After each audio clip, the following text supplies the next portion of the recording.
أهلا بيكم في حلقة جديدة من مراية الروح. النهاردة هنتكلم عن موضوع يمكن كلنا محتاجينه، فكرة إن كل حاجة ليها وقتها. أوقات كتير بنستعجل، بنحس إننا متأخرين عن الناس، أو إن أحلامنا لسه متحققتش رغم مجهودنا. بس الحقيقة اللي لازم نصدقها إن لكل شيء توقيت مناسب. اللي مكتوب ليك هيجي في وقته الصح، مش قبل كده ولا بعد كده. معنى كده إن كل حاجة ليها وقتها؟ أكيد طبعا. الكون ليه نظام، زي الليل والنهار، الصيف والشتاء. كل حاجة بتيجي في وقتها. بنفس الشكل حياتك ليها مراحلها الخاصة.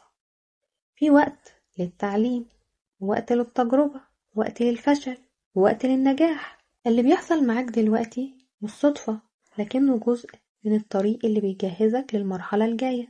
نستعجل المقارنة بالآخرين.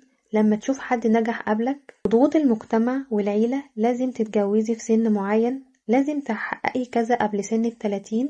إحساس إن العمر بيجري، لكن الاستعجال مش بيجيب غير قلق، والقلق مش بيغير حاجة في النتيجة. وإزاي أتصالح مع الوقت؟ إننا نثق. الثقة تصدق إن اللي مكتوب لك هيوصلك في الوقت المناسب، وتركز التركيز على نفسك. اعمل اللي تقدر عليه دلوقتي من غير ما تحرق روحك بالانتظار. تجرب. التجارب بتجهزك حتى لما تتأخر. حاجة فيها حكمة في التجربة اللي بتمر بيها، ان انت تكون ممتن للحظة دي. الامتنان للحظة. لما تبص للحاجات اللي عندك دلوقتي، هتلاقي انك فعلا في الوقت المناسب لحياتك.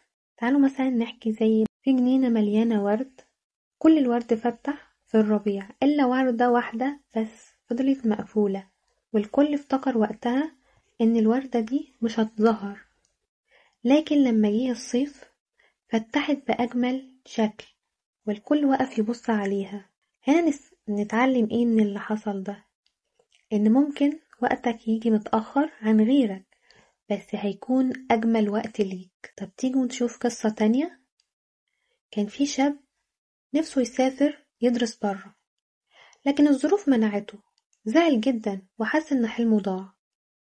عدى كام سنة وجات له فرصة احسن ببلد افضل، ومع منحة كاملة. لو كان سافر وقتها ما كانش هيلاقي نفس الخير اللي جه ليه بعدين. طب نتعلم من ده ايه؟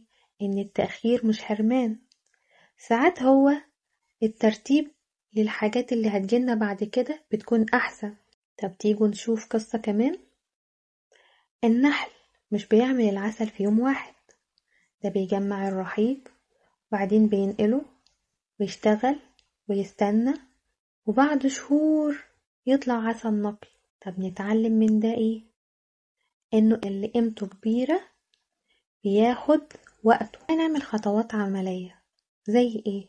نكتب كل الحاجات اللي نفسك تحققها، وبعدها اكتب جملة هتحصل في وقتها المناسب.